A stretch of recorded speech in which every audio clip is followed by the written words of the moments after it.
estamos rendiendo homenaje y que son parte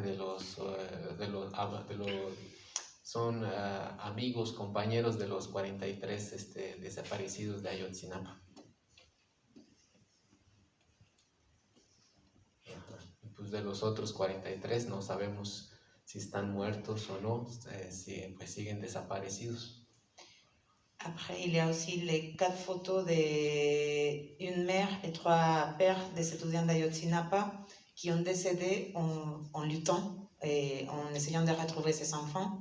Et ils sont décédés pendant cette année de lutte et ils sont partis sans savoir toujours où étaient ses enfants.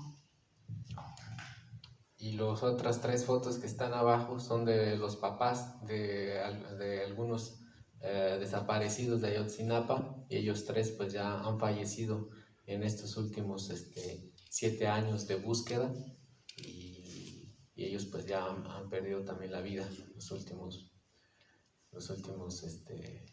y sin saber el paradero de sus hijos. Il y a 2 autres photos de 2 personnes qui faisaient partie de ce qu'en Mexique on appelle la Ligue communiste 23 septembre, que c'était une guérilla urbaine aux années 70. Et il y a 2 personnes, El Guaymas qui est décédé en juillet 2021 et Ana Luisa qui est décédée dans les années 90.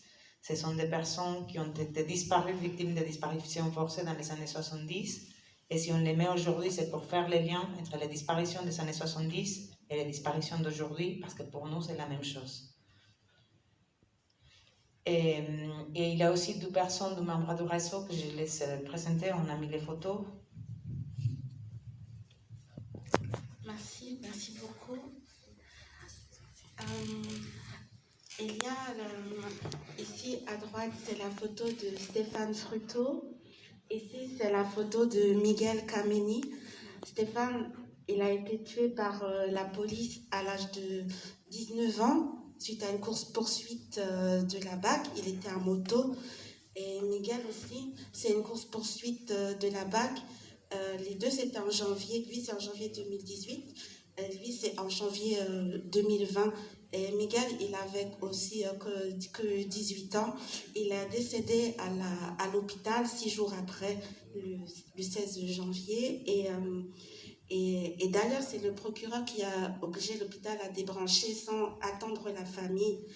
Et donc, ces 2 familles vivent à La Réunion. Les accidents se sont faits à Saint-Denis. Et elles sont en train de se battre. Et ce ne sont pas du coup mes familles de sang, mais La Réunion, et moi je viens de la Martinique. La Réunion, c'est une île de l'océan Indien qui est sous administration française, comme la Martinique. Donc ce qui nous lie, c'est ce lien finalement colonial-là. Et comme moi je fais partie du collectif Zéro Chlordécone qui est en Martinique, on a dans la part de combat que j'expliquerai après, aussi de la répression policière. Et le but, c'est comme moi je vis en France, c'est de pouvoir faire savoir notre combat ici, parce qu'on est à plus de 8000 km ou 9000 km.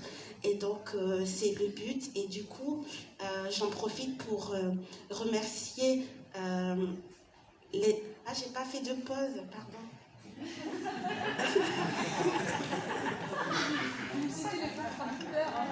D'accepter sa famille dans la famille de la lutte, et encore de remercier à nouveau le réseau d'entraide, parce que c'est un réseau qui sait la violence supplémentaire que l'isolement cause, et aussi qui ne nie pas nos réalités coloniales et qui nous intègre dans la lutte à leur côté, parce que ce sont des valeurs simplement d'humanité et de solidarité contre le système.